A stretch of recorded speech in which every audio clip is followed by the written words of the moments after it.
Welcome back, guys. This is Jay from Visions of Reality. This is day 5 of 12 days of Visions of Reality. And today we're going to be talking about Behold the End. Yes, folks, this one is probably right up there with Master of the Sky as being one of the epics on this record. I think it's apropos that it goes right before Conscious Oblivion, because Conscious Oblivion and Behold the End are probably the biggest inspirations for the artwork for this. They kind of both go hand in hand as far as the visuals as well. So Behold the End. There's another song that I've written probably in 2005, 7, somewhere in that area. And I even remember playing it with this dude named Rodrigo Borges. And he was I guess he was in another black death metal band before that. And this is when I was trying to do a Christian metal band. He was like, he wanted to do a Christian metal thing. After he became a Christian, what have you, he wanted to do a metal album, and I was trying to find people on Craigslist to collaborate with. And I forget the name of the band we were going with. It might have been Visions of Reality. Who knows? I know that I wanted to call my band Visions of Reality since the mid 2000s, but I noticed he couldn't keep up a lot of times with the fast pace of this song. There's a lot of blast beats in this song. It's a pure, straight on black metal / progressive metal song with some thrash elements to it as well. I do like to combine black and thrash a lot, with a little bit of death metal. But it's pure, straight on. Just when it first starts, it's just right into it, talking about the plight of humanity from a nuclear attack. Mutual destruction, right, with multiple countries involved. The song was originally going to be a Christian song. It was about the end of the age or the dispensation or whatever you want to call it.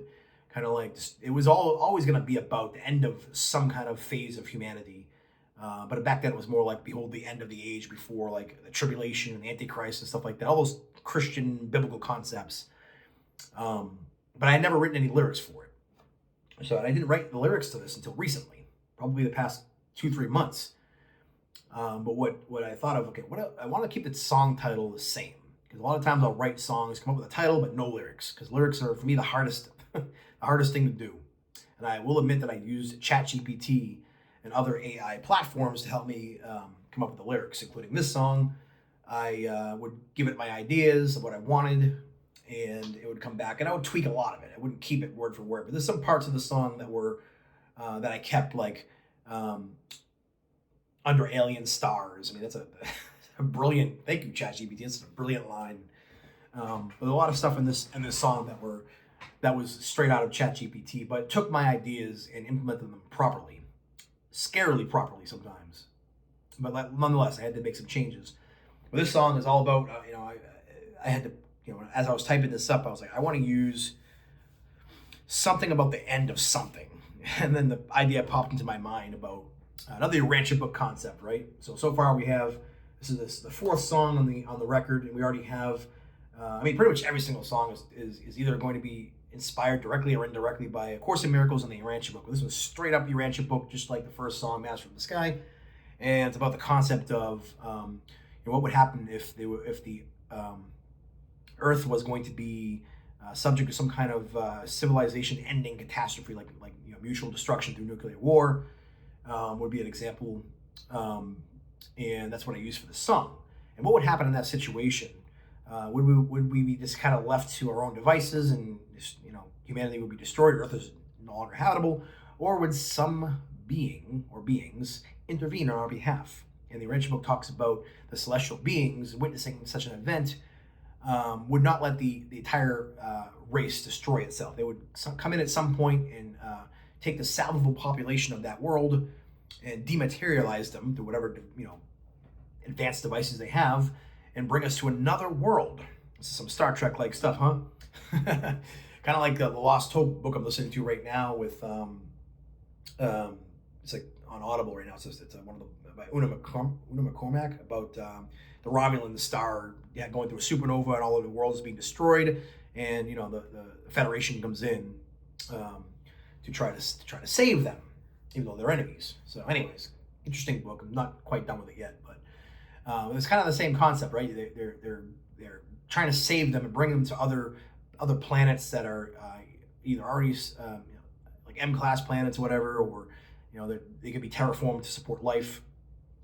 And so these celestial beings, they dematerialize the human race and bring them to another planet so they can try to move on, right? Try to regrow their civilization and get their civilization back on track from how it was being interrupted. So that's what this song is all about, and that concept always blew my mind the first time I heard it. Like, really? If we were about to destroy ourselves, or these celestial beings would just come out of nowhere and say, "Hey, we're intervening now. You guys can't be trusted anymore. You got to kill yourselves." So that's the whole concept of this song, and I just think I really like how it came out. I do. This is one of the songs I wish I had turned the guitar up a little bit more during the tremolo parts. It does seem a little low, maybe because I put the like I had that in the left speaker, and I was debating whether I should put that in the right speaker as well, or the right side track as well. But I had the kind of a lower end guitar in that part, and it still works, but I kind of wish I did a little better with the mixing on that one. But it still came out amazing. I love the keyboards. Definitely add a huge aspect to it. I think it sound bigger and more epic sounding. I like the keyboards during the solo. I like the keyboards during the bridge.